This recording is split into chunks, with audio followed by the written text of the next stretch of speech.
Good morning. Welcome in 6:30, December 4th.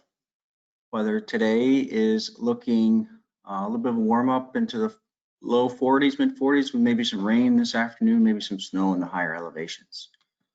One thing that I do miss about in person is seeing everybody kind of walk in and at least getting a little head nod, a little wave, a little thumbs up. So the ones that can share their webcam today, you don't mind throwing those on for me, I could really use a little pick-me-up, a little face-to-face contact with some people that I haven't seen in a while. You know, that'd be great. I would really appreciate kind of sharing some webcams. It's monotonous just talking into your computer, so I would really appreciate it.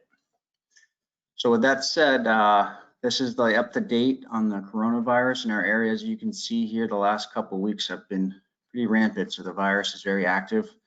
We're doing an excellent job with our protocols. We just need to keep it up, keep doing what we're doing. We're doing the right things. We've been able to keep it at bay, and if there is a positive case, everything has been very isolated. So keep up the communication, keep wearing those masks, keep disinfecting our equipment, and making sure that you're letting people know if you're not feeling well, you know, staying home if you're sick, taking those temperatures. You know, those everybody kind of knows now what the best practices are, so we just can't let our guard down. Got to keep just 1 foot in front of the other, keep grinding out the days, and soon you know it, this will be behind us. So let's just stay positive and continue to work together. This week's code of conduct is to maintain respectful behavior when everyone is working, driving a company vehicle, or wearing the company logo. Again, you are always representing this company. So it's a very, very good one to have. I got my ECI shirt on today. I'm gonna have a good positive day and do some problem solving and hoping I can help others and help people get home safe and sound for the weekend today. So we did have an incident this week that resulted in a recordable, ended up being a laceration with about 18 stitches on the thumb. So we let a pinch point get to us this week. You know, in construction, it is dangerous. We understand that. However, you know, let's try to refocus. Today's JHA, hopefully everybody can identify a pinch point on their project. Let everybody know what that is, so that pinch point on that project today doesn't get us. We went 126 days from our last recordable, so you know that's a 4-month span. So let's really start focusing in on what could potentially get us today, and let's do it day by day, and hopefully we can beat that 126-day record that we had in 2020 as we go into 2021.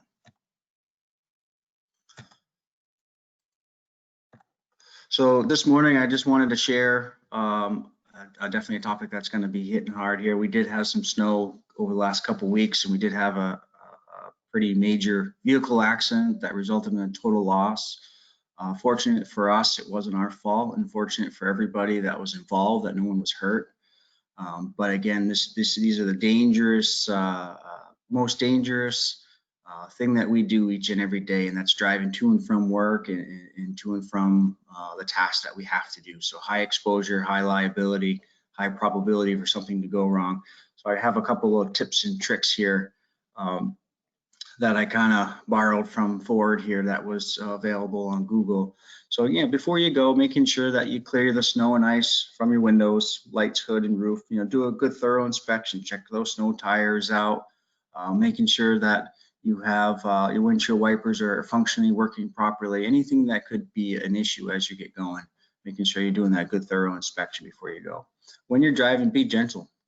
Try to be smooth with the steering and throttle. Why that's important is because abrupt inputs can cause slides on slippery roads. So try to be really smooth out there. Really think what you're doing when you're driving in winter conditions. When you're pulling away, if one wheel is spinning, you know, keep the accelerator pedal partly depressed.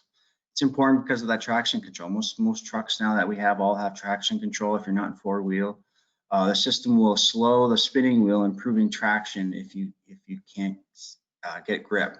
So try keeping the wheels pointed straight ahead and try to really be smooth with your operation. Try to read the road, take extra care in cold conditions when driving over bridges or through wooded areas and roads next to rivers and canals. Those shaded roads or near water are more prone to icing.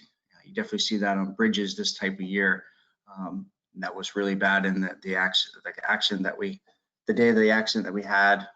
There was a lot of accidents on the interstate. That was reported about 10 to 12 vehicles on the interstate were sliding on bridges. So something to think about when those temperatures kind of get into that 35 and below, making sure that you're taking the time, slowing down, keeping good following distance out there. So hills, it's a good point here. Always leave a large gap to traffic in front when exceeding snowy hills, just in case if you do get stuck, you'll have room to maneuver, or if the vehicle in front of you has problems, you'll have room to maneuver. Again, it's defensive driving is all about keeping space, giving yourself multiple options to make a decision out there on the roadway. So give yourself ample space and time to make the best decision for the best outcome possible. When you're trying to stop, if you need to stop suddenly on snow and ice, fully depress the brake pedal and keep it depressed. Why? You know, again, a lot of anti-lock brake systems out there, especially on all of our newer pickup models. If you slow as quickly as possible, and then it still allows you time to steer. So, you know, we used to always kind of pump the brakes. Now we just need to firmly put the brake on and keep it going. And it's the traction control with the braking system, the anti-lock system, will help us hopefully maintain traction so we can safely avoid an accident. So if you do start to slide, steer in the direction you want to go. It's important to try to control the vehicle that way. So again, that's just some basic driving tips 101 here. And then if you get stuck, you know, hopefully you have a shovel. Hopefully you can make a phone call, make sure you have self-service, or let somebody know where you are, so we can try to send help and get you unstuck if you do get lodged into a snowbank. So just kind of good, raise the awareness. Winter driving is here. We already had one complete loss of a vehicle. You know, it's a bummer that we're going to be down in truck for some time, but luckily no one got injured, and it's just property damage that can be replaced. One thing that I did want to talk about that was definitely really raised the awareness, kind of an eye-opening investigating the accident of this vehicle winter condition accident that we had. So we had a lot of construction material in the back of this pickup, and it went through the back cab, and it could have really hurt our employee. So I wanted to really raise this awareness to everybody to, you know, it's something that you don't think you're going to get in an accident today. You don't think that, you know, you're not intentionally going to do it, but so you got to set yourself up for success and making sure that you do good inspections before you leave. If you have loose material, tie it down, wedge it in place. We have plenty of ratchet straps, bungee jumps, anything to really anchor your load that's in the back of the cab, because you just don't know what's gonna what your commute is going to be like. You know, if you hit a patch or someone hits you, you start spinning, and bang, you know, something's coming through your back window and potentially could hit you in the head, and it could cause a serious injury. So something to think about today. You know, when you're out there on the roadways, and especially on the commute home today, and there could be a snowy ice mix. So really try to focus in on that load securement in the back of our pickup trucks. You know, we load these things pretty stock. So let's try to make sure we anchor them down and tie down anything that could potentially be a projectile in an accident. With that said, I'm done with my presentation here, and I will pass it over to Ken for his part. Hey, thanks, Al. One question I had on the incident that still isn't clear in my head, I guess. I understand we were going downhill, and the vehicle that lost control and spun was going uphill, correct? That is correct. Yeah, we were going down the hill, and the vehicle going up the hill lost control, became sideways, and hit and really slid right into us, causing damage to the front grille, and then the rear came in almost to where the driver's door is, and then it Right. pushed us off the road. What do we think caused that lack of control or that loss of control? Was the oncoming vehicle entering into into a curve or something, or entering onto the highway, or what was going on that caused someone going uphill to lose control? They said that it was glare ice on the hill itself, and then probably traction control issue on the vehicle coming up the hill, that they might have accelerated. Their tires were spinning, and then caused them to go sideways and veer into our lane. Sounds like that was partly operator control. They didn't respond to the conditions properly once they started to go into a skid. Yes, I agree. You normally expect to have a lot more control going uphill, is my point, in icy and slippery conditions than going downhill. Okay, let's see. I'm going to show my screen. I'm going to change over to the web browser. How's that? Do you see my screen in the email? I do, Ken. Thank you. Yep. Okay. So for announcements, this is the last chance now to get onto the health and dental program. So this is the last chance for open enrollment. Got it open for a couple more days here. We had the date of November 30th, and here we are at the end of the week. So this is it. So check in with the accounting department with Sarah if there are any more interested people. And also just continuing this note, cold weather is here really, although it's still only, I think, in the high 30s this morning. So for other announcements, we have that Tom Lawyer and ECI featured in an article on the COVID-19 responses. This is for the Northeast Regional Chapter of the North American Trenchless Society of Trenchless Technology, and it's their newsletter. And several different groups, including ECI and some municipalities and engineering firms and that kind of thing, did a write-up on how they were responding to the COVID-19 and the policies and the rules they were using to keep everybody safe. So it's pretty cool that we were featured there.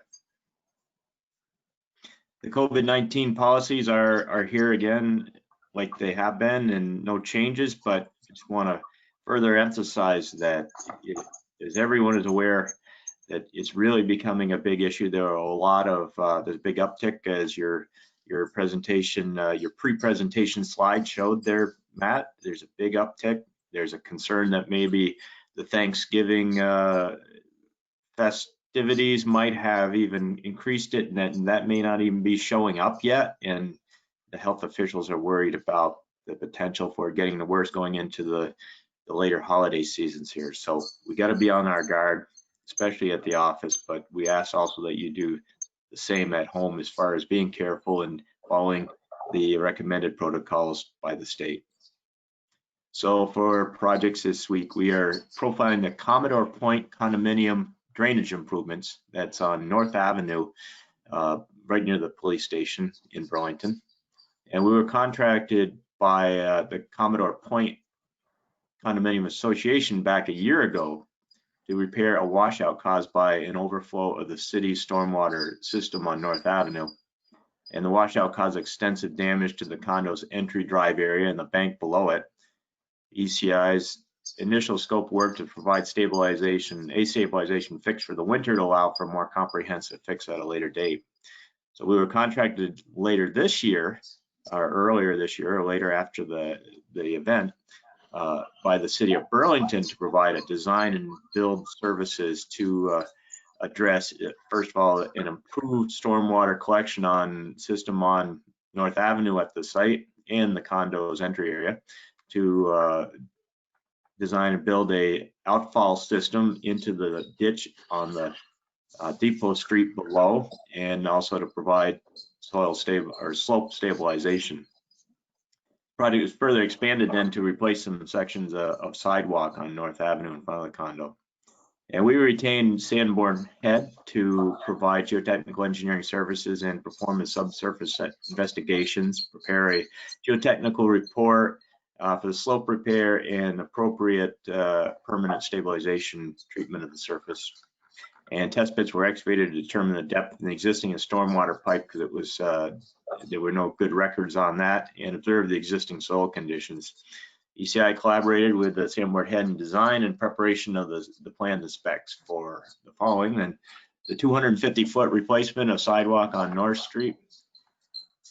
That's North Avenue, I'd say, and replacement of the existing stormwater catch basin that's in the street, installation of 2 new catch basins, and removal of 140 feet of 12-inch corrugated steel stormwater pipe, the old stuff, and installation of new ADS sand tight pipe with appropriate anchoring systems, and regrade and repave the driveway apron, the driveway and the roadway, replace the curbing, replace the drop section of curbing at the curb cut, and then an energy dissipation structure for the stormwater outfall at the base of the site's slope. So this was back right after, a year ago, right after the Halloween rain event of 2019. And this, you can see the entry area to their underground garage. It is a little bit of a drop from grade up at North Avenue, and comes right and makes a hard turn into their garage. You see the washout at the end, but doesn't really show much until you look over the edge. You can see that it was fairly extensive. An old structure was washed out and lost a lot of the material in front of it, all the way, not quite all the way down to Depot Street below, but made quite a mess.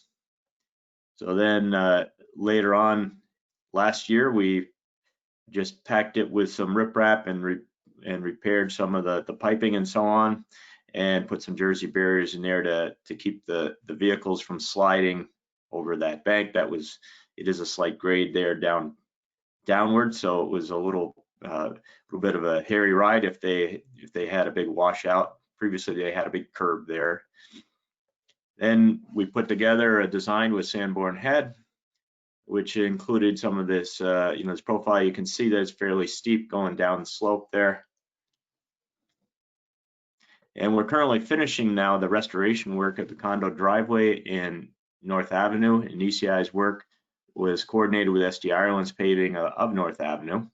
The remaining work also includes the outfall pipe, soil stabilization, and construction of the outfall dissipation structure. So we'll update that as we go along through the project here.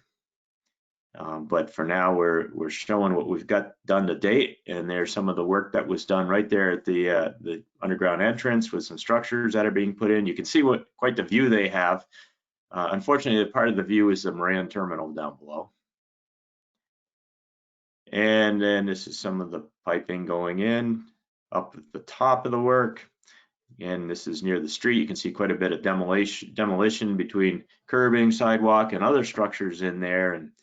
And then you also see in the background there's SD Ireland doing their paving right up to our work there. That's their roller making a pass at the end of their work. And then we did the curbing and then backfill, and I think it's all paved back in against the curb now. And now we still have restoration work to do up top. And this is the proposed outfall dissipation structure, which we'll be putting together in the coming weeks at the end of the slope, just into the ditch for Depot Street.